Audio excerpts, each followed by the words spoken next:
গতকালকে ভাই আর ভাই বউয়ের দুজনের ছিল কাল রাত্রি। তো আজকে ভোরবেলা ঘুম থেকে উঠতেই দুজনে মিলে চলে এসেছে নদীতে স্নান করতে।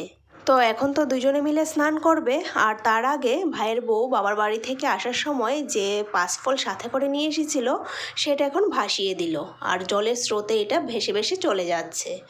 এবার এই সকালের ঠান্ডায় ঠান্ডা ঠান্ডা জলে দুজনে মিলেই স্নান করে নেবে। জল কেমন গরম গো? খুব গরম।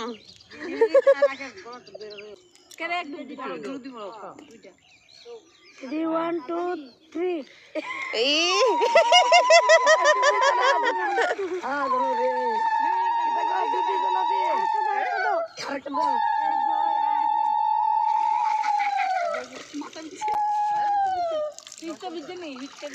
কি ঠান্ডা, এই ঠান্ডার মধ্যে নদীর মধ্যে স্নান।